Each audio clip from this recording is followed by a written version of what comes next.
Elle est aimée parce qu'on a fait une étude, nous déjà en Afrique, sur 333 000 personnes en Afrique, et on est estimé. Donc l'Algérie peut être cette on est aimé par 78% en Afrique, je peux vous dire. Oui. Et donc l'Algérie, elle peut être elle peut lever ce défi-là et pour développer le continent via aussi donc la diaspora qui peut contribuer. Et on l'espère bien. Alors Moussa Sissoko, très rapidement, vous qui êtes fondateur de l'association Carrefour Kadinkoso et également médecin en biologie et des maladies infectieuses. Alors selon vos observations, votre propre parcours, y a-t-il une carte à jouer pour faire adhérer la diaspora africaine à ce développement dont on parle, le développement du continent africain? Effectivement, nous, avant même de penser à travailler ensemble, il faut qu'on apprenne à se connaître.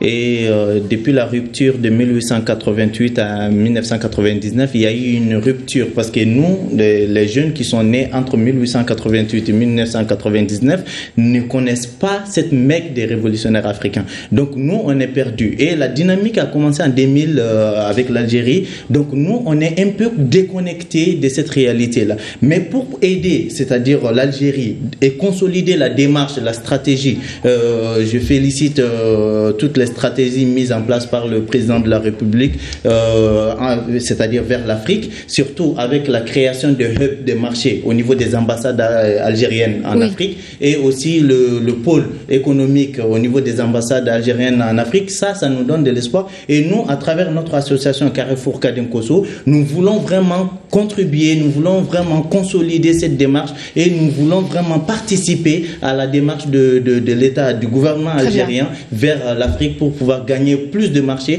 parce que si l'Algérie gagne, nous gagnons. Bien sûr, c'est du gagnant-gagnant, comme on l'a dit. La démarche de l'Algérie, c'est la mise en valeur de nos diplômes, donc c'est la mise en valeur ou encore notre intégration sur le marché professionnel. Tout à fait. Merci beaucoup, Dr Moussa Sissoko. Alors rapidement, Karim Aoudia, vous qui êtes journaliste au journal Al Moudjahid, alors la diaspora a été d'un grand soutien dans les mouvements de libération de l'Afrique. Pourrait-elle aujourd'hui jouer un rôle aussi bénéfique, mais cette fois pour le développement? Brièvement. Tout à fait, bien sûr. Encore, il y a un exemple. On a reçu récemment une délégation de la diaspora venue de France, donc conduite par la CACI en France, d'ailleurs, à sa tête, M. Kasmeti Ala.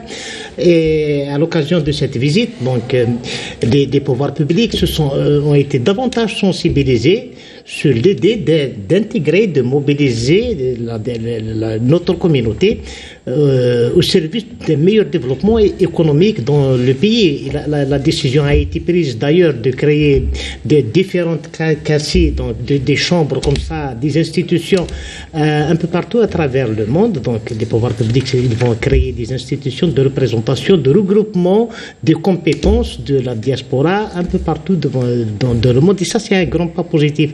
Très bien.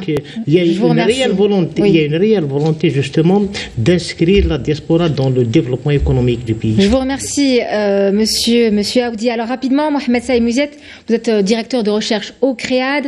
L'Afrique, selon vous, pourrait-elle tirer davantage de profit de sa diaspora installée à l'étranger? Quelles sont bien sûr vos recommandations au gouvernement, brièvement? Pour moi, il y a deux pistes actuellement qu'il faut privilégier. On peut aller vers le développement, si vous voulez, des start-up, mobilisation des compétences, mais cela ne doit pas se faire strictement intra-africaine. Il y a des forces qui vont tenter de nous tirer. Oui, bien donc, forcément. Il faut se préparer. Se préparer. Et là, si on regarde que les deux superpuissances, autrement dit en technologie, avec la Chine et les États-Unis, vers le continent africain, on voit que l'Afrique sera un terrain de bataille pour ces deux puissances, notamment pour nous noyer avec toute leur technologie. Donc, comment tirer profit de cela? Se positionner, ne pas se faire des ennemis, mais tout simplement travailler de manière intelligente et ensemble, tous ensemble, l'ensemble des continents.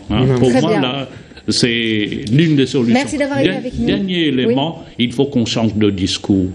L'Algérie est en train d'adopter un certain nombre de discours européens sur les subsahariens. Ça, c'est très mauvais. Changer de discours, les subsahariens ne sont pas tous des migrants. clandestin en Algérie, tel qu'on le dit. Oui. Et là, on parle de l'immigration améliorée. Et pour juste cette phrase, l'Algérie